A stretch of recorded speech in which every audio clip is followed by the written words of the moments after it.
Smaditin. Rabia Asante Kasane. Rabia Asante Kasane. Sentike Modinyo Bisio. Sentike Modinyo Bisio. Why never just so supporting your Kabamasika Pabano? Why never just so when you come to Bano? Binya Sabian Kobe. Binya Sabian Kobe. Naba Bakana from Bo, let me ferris. Naba Bakana from Bo, let me ferris. Mema Jamina Koyadun. Nema Jamina Koyadun. Yadamania Jacobanjo Tatochmo, Champon. Yadamania Koyatochmo, Champon. Otosika Samana Jakungen. Otosika Samana Jakungen. Jacoba Banco Flower. Jacoba Banco Flower. Never from Bo, let me fall. Never from Bo, let me fall. Was I for Gunya Washington? Was I for Gunya Washington? Asante Kasane. Asante Kasane.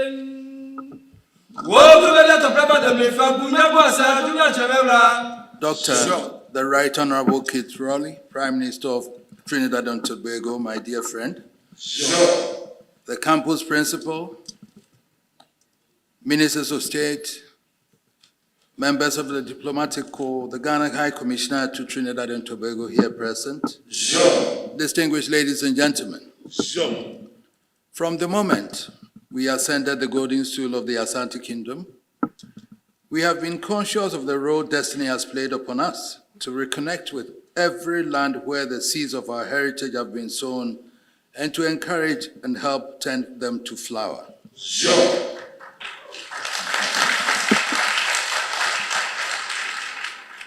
Through the pain and agony of our history, through the incomprehensible destruction of the slave trade and humiliation of colonial subjugation, millions of our sons and daughters were thrown into bondage across the seas centuries past. Sure. The mind cannot comprehend the bestiality of the combined enterprise. And yet, out of that nightmare has sprung nations and peoples who today constitute one formidable estate of modern society. Sure. Whenever I've thought deeply about that episode in history, I've been reminded of the battle cry of the Asante Kingdom at the height of its power as one of Africa's greatest warrior kingdoms. Sure. Asante Kotoko, Ukuma Pema Pembeba, translated to mean, Asante Kotoko, if you kill 1,000, 1,000 will storm back. Sure.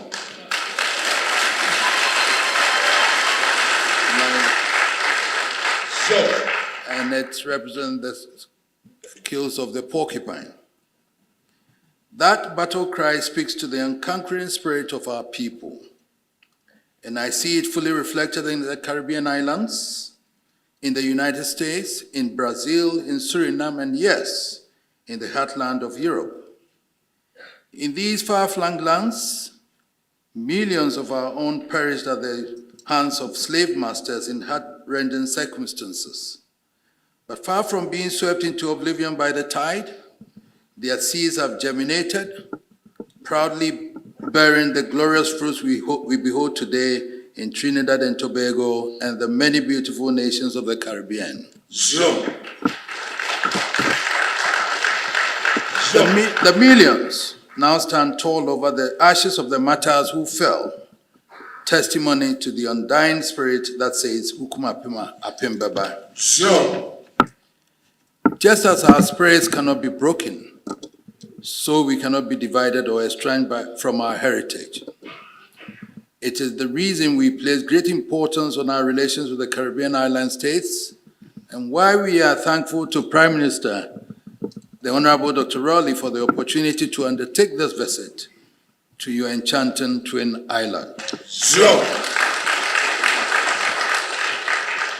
In 2008, 9 years after our coronation, I paid my first visit to these isles to Barbados, just was confirmed by my dear friend, the Vice Chancellor. I was privileged on that visit to deliver the commencement address at the Barbados campus of the University of West Indies. I feel particularly honored, therefore, on this visit to be given another opportunity to address this Trinidad campus of this great university. Sure. Principal, thank you. Sure. The Prime Minister has invited me principally to be the guest of honor at this year's Emancipation Day celebration, to join him and the people of these islands to celebrate the historic day when millions of our people were unshackled from slave holdings and set free to live as human beings. That event has to be the most momentous in history if you remember that it was supposed to bring to an end the most extraordinarily vicious enterprise perpetrated by man upon another. Sure. And I believe it deserves to be celebrated with the same degree of earnestness as any other universally celebrated event.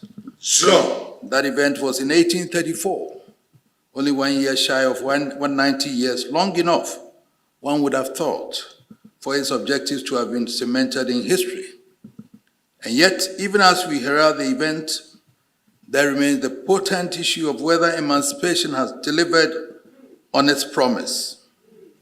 So perhaps it cannot be out of place today to share some thoughts with you on living with the post-emancipation challenges. I recognize this is a massive subject, and you will pardon me if I keep it within a rather narrow frame, but I do hope there will be enough time to stimulate further discourse. Sure. It is important to recognize at the outset that the emancipation story is conjoined with the African heritage, and its impact, therefore, is inseparable from the African experience. Sure. I will argue, therefore, that you cannot separate the conditions of Africa today from the conditions of the Caribbean, nor can you isolate the afflictions arising from the pervasive challenges of discrimination and racial inequality from the challenges confronting Africa and the Caribbean islands. Sure. This is because all these afflictions have grown from the same roots, and notwithstanding the geographical and social differences and the different stages of development evident, especially on the continent, we all have been bitten by the same virus, and the consequence is the same wherever we may be. Sure. It is crucial, therefore, to be aware in order to understand the African condition that we never ignore and indeed always remember our common historical experience. Understanding the historical experience is the first step towards the discovery of what I will call the social penicillin that gets to the root of what has become an endemic condition. Sure. We should not take for granted that the experience is too obvious for all to see. In the mid-1970s, a distinguished British soldier and academic who was once Commander-in-Chief of the British Army of the Rhine, General Sir John Hackett, wrote a book in which he sought to construct a scenario of a Third World War, of what a Third World War might be. Sure. He opened the chapter on the cradle of conflict with a British major asking his fictional general what he thought history would say about the comings and goings that had precipitated the war. The general replied without hesitation, "History will lie." Sure. It was the opening sentence in the chapter about the Middle East and Africa, and with true insight, he concluded that the general knew what he was talking about. Sure. It is almost as though when it comes to the experience of Africa, truth is fated to be casualty. Avoiding the beaten track of truism, as the Australian sociologist Hannah Arendt would say, is the long-established attitude towards Africa and her heritage. Sure. We are either the exotic pebble some white man found in a forbidden land and managed to shape into something useful according to his tastes, or we are just some subhuman species guided into civilization by some truly selfless European servants of God. Sure. Africa is either the land of colonialism where faithful Europeans toiled to elevate from primitive existence into the light of civilization, or simply the continent of slavery from where slaves were sold to serve the world. Sure. By the dominant narrative even of today, nobody would be faulted by believing that both colonialism and slavery are specifically African phenomena. Sure. Nothing could be farther from the truth. Sure. Since the beginning of time, when humans learned the art of food gathering and began to organize themselves into communities, A sense of rivalry has persisted which gave rise to conflicts. The classical Roman scholar Seneca saw this as avarice, which he blamed for destroying the ideal of the communal society, creating the divide between wealth and poverty, which became the original source of conflicts. Avarice did not stop with the relations between individuals. As men were organized into communities and communities became states, the acquisitive instinct manifested itself in the urge for conquest of one another. Sure. Kingdoms rose and expanded into empires, and empires like kingdoms also rose and fell. The story of the human race has inevitably become a tale of wars of conquest. Wars of conquest led to colonialism, a system of governance involving the control of one geographical state by another. Sure. Wars also heightened another phenomenon that has been with us since antiquity. Soldiers captured in battle were often held in or sold into slavery. Sure. We do not need a full thesis on political history to demonstrate that there is not a single state today that has never experienced colonialism. Sure. Suffice it to say, England was a colony of the Roman Empire for 4 centuries. All the countries of Europe, Spain, Portugal, France, Germany, and the Vikings of Scandinavia have taken turns in subjugating each other. The United States of America needed a full-blown war to liberate themselves from British colonialism. Sure. As I have already alluded to, slavery, even more than colonialism, has been with us since antiquity. Sure. Whether you view the world from the perspective of biblical text or the mountains of literature from the age of the alphabet, the phenomenon of slavery has been present during every phase of human development. Sure. The point I make is to vigorously dismiss the notion so embedded in our minds that Africans or peoples of African heritage are species fated to be subjugated and enslaved. Sure. Sure. And yet, it is the African experience with colonialism and slavery which is at the root of our problem. For while the twin phenomena of slavery and colonialism may be universal and pervasive, African experience of them has been of an infinitely different order of magnitude and inhumanity. Sure. With the possible exception of the Holocaust, no event in human history has descended to the depth of bestiality which characterized the transatlantic slave trade. Sure. And nothing in colonial history has any parallel with the ignominious scramble for Africa, when European states simply obliged themselves to the luxury of carving up a whole continent and sharing it among themselves like a piece of cake. Sure. The closest to the scramble for Africa one can point to must be the horrors of the Crusades, Sure. from which grievances the world is still suffering, principally in the Middle East. Sure. It is impossible for any group of humans to endure the combined effect of bestiality across the Atlantic Ocean and the special cruelty of the colonial experience of the continent without intrinsic psychological damage and much worse. And yet, when emancipation came, it was the perpetrators who were compensated, Sure. and not us. The victims were left to themselves. Not only was no possibility of support available, but crucially, no consideration was ever given to the consequence of the centuries of trauma and suffering. Sure. Let us step forward for a moment and think about what is happening in our world today. We have had our share of conflicts since the Second World War, from Vietnam to Iraq to Afghanistan. In the aftermath of these conflicts, the world has discovered something amazing, a condition called post-traumatic stress disorder. Sure. The experience of veterans from modern combat have left physical and mental scars that require scientific treatment. And happily, the men and women of science have been able to the task and have found the appropriate treatment for them. Sure. And the world has discovered that it is not only from wars that the affliction can strike. Sure. Post-traumatic stress syndrome is now a recognized medical condition for which appropriate treatment is available. Sure. If post-Vietnam, the world of science has discovered post-traumatic stress syndrome and has found the appropriate treatment for it, dare we ask, what of post-emancipation? Or indeed, post-colonial psychosis? Can it be, or is it too late to identify scientifically the physical, psychological, and social fallout from the hellfire of the pre-emancipation experience and the appropriate remedies for it?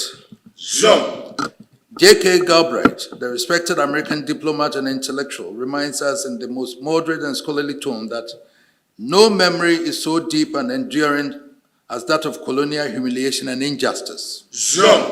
Both the pre-emancipation and the post-emancipation experience evoke memories greater in its impact upon the people. Leaders of the Black emancipation movement like Marcus Garvey, W.B. Du Bois were unrelenting in asserting that emancipation on its own could be of no effect without a conscious effort to liberate the minds of the people after centuries of subjugation and dehumanization. But as we know too well, no evidence exists of any effort to address the challenge of liberation from the psychological, intellectual impact of the twin evils of slavery and colonialism. And the situation is compounded by the continuing spectra of racism from which peoples of African descent continue to suffer globally. The failure of the post-emancipation experience to address the challenge of the mental and psychological liberation of the people from the combined effects of slavery and colonialism cannot be dismissed as a factor in the struggle of hard-pressed leaders of Africa and the Caribbean to bemoan and grapple with perceived lack of ambition, low esteem, and a whole range of conditions directly linked to our historical experience. These considerations evoke mixed emotions for the heritage of Africa, nearly 200 years after emancipation. On the one hand, emancipation and the end of colonialism in Africa have changed the face of the world. What could be more inspiring than to see one of us in the highest political office on the planet, as Barack Obama did when he was elected President of the United States, or to see Colin Powell in overall command as chair of the Joint Chiefs of Staff of the most powerful armed forces in the world, or my own Busumuru Kofi Annan as Secretary General of the United Nations. Today, the entire continent of Africa has been rid of the colonial tag and engaged with the rest of the world in freedom. Governments from the Caribbean to Africa are striving against heavy odds to lift their people onto a new level of prosperity. The seeds of our heritage are doing a great job in the lands from where we were once colonized, determined not to be held down any longer. But the challenges remain and often truly daunting. But even while engrossed in the struggle to shake off the effects of post-emancipation neglect, to overcome poverty and uplift the living standards of our people, it remains my view, ironically, that our experience shines a brighter light on the path to global peace.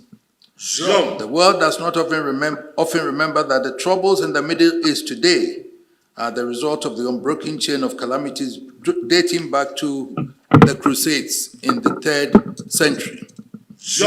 The seeds of ancient grievances are still bearing their poisonous fruits on the world.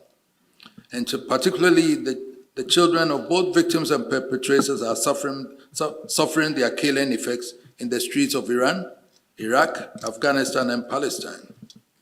In Europe, perceived grievances of recent history have ignited fires that have already shredded the certainties of recent times and almost returned the world to the dangers of the Cold War. Contrast this with the example of Africa. Nelson Mandela walked out of Robben Island to embrace the symbol of the penal system that had incarcerated him for 24 years and held his people in the bondage of apartheid. Long before Mandela, my own granduncle, King Prempeh I, had been seized and sent into exile to live in distress and humiliation.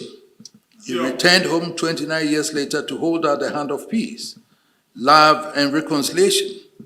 Today, as the 16th occupant of the Golden Stool, my people are proud of the mutual friendship we enjoy with the British Crown. 4 times we waged war against the British to resist their attempt at colonial subjugation, but we have come to terms with the course of history, and better still, we are fortified in our belief that the courage to wage war is meaningless unless it is backed by the wisdom to make peace. Sure. That is the broader promise of African heritage. The harness which Africa throws to a world currently drawn in a sea of conflict, of course. We have our little skirmishes, mostly the result of difficult social and economic conditions, but overall, the commitment of the African heritage to the path of peace and reconciliation against all the challenges of our historical experience should be a lesson the world cannot fail to recognize and behold. Sure. It should be evident from what has been said so far how complex the post-emancipation and the post-colonial experience has been. But the most important point that arises for me, which is what I need to stress, is the challenge to take hold of our own and create our own narrative. Much of the literature of the past have so twisted history, distilled odiously convulsive philosophies, and peddle such fraudulent and noxious science, and the conscience of the Western scholarship can hardly be freed from moral turpitude. Sure. We celebrate with the world the beauty of classical civilization, of Athenian democracy, and the enduring works of Cicero, Socrates, Plato, and Aristotle. And we respect the eternal stories of the power of the Roman Empire and the contributions they and all the empires of Europe have made to the cause of human development. But neither our civilization nor the cause of human development can truthfully be coveted by any single group or men. Sure. Civilization is not about language. It is about the state organization and management of the affairs of humans. It is the reason the organization of Athenian city-states has such profound influence on the evolution of political thought and why they are held as a cradle of democracy. Sure. But guess what? My forefathers knew no Greek and no Latin and no English. They knew of no Plato or Socrates, but the society they organized for the Asante kingdom and led, the system of governance and laws, their military formations in battle, each is as sophisticated and efficient as anything conceived by any of the immortals of political thought and practice since the classical era. What is more, the system has endured to this day and is applied every day of our lives. Whose is civilization? Those writers who had to trudge through years of tutelage for the education, or those from whose creative minds the original gems evolved? Sure. Writing on the civilization of Greece and Rome in 1936, a respected professor of classics, Professor Ben Farrington, noted, long before 3000 BC, a city life was well established in Egypt, Mesopotamia, and the Indus Valley. The greatest period of the civilization of these river valleys was between 3000 and 250 BC. Here were great cities where men lived highly sophisticated lives, surrounded with architectural and other monuments of art, practicing the art of writing, already considerably advanced in the knowledge of arithmetic, geometry, and astrology, not wholly without ideas of hygiene and medicine, and with literature of some scope and significance. Sure. Professor Farrington reminds us later that the 3 R's had been invented in Egypt and Mesopotamia.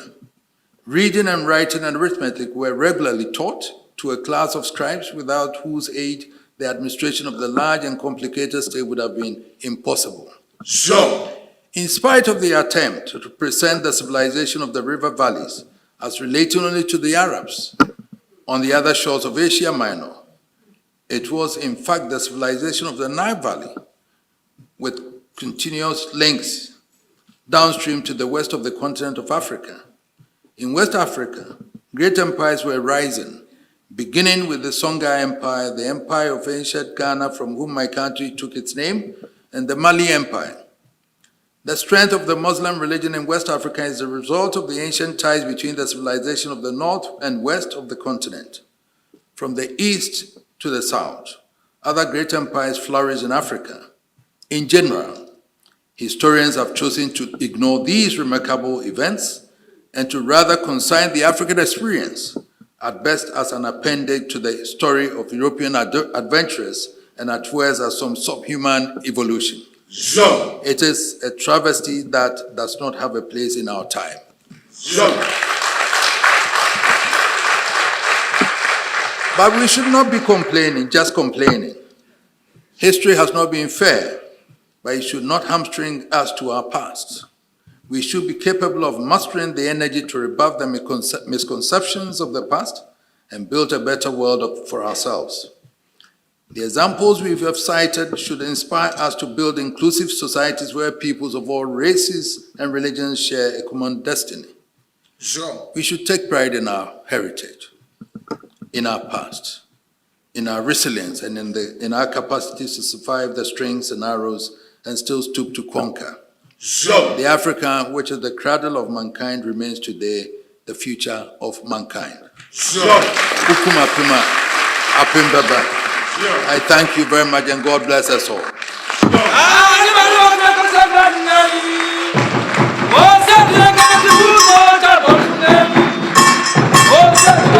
Students. Provost Chancellor, I now have the honor and privilege on behalf of His Majesty Otumfuo Osei-Tutu II, Asantehene, to present to you this hand-woven kente cloth, a stole.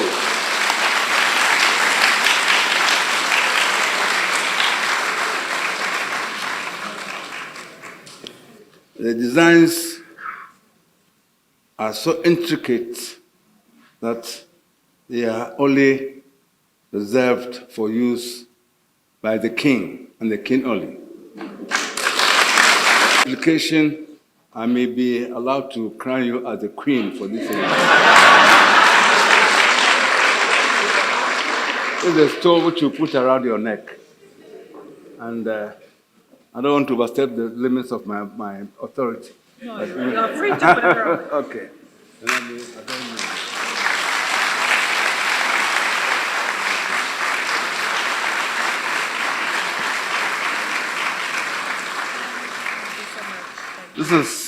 This is for your person, but this is for the campus. Yes. The Otumfuo is surely not a visitor to the UE. As Professor Becker said, in 2008, he was the commencement speaker at the University of Barbados, University of West Indies Coventry campus in Barbados.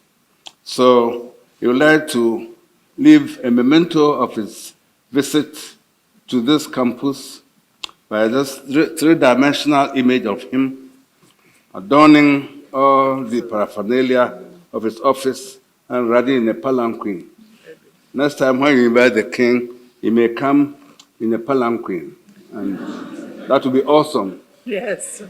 So if you put this in the office of the Pro Vice Chancellor, Thank you so anybody much. seeing it?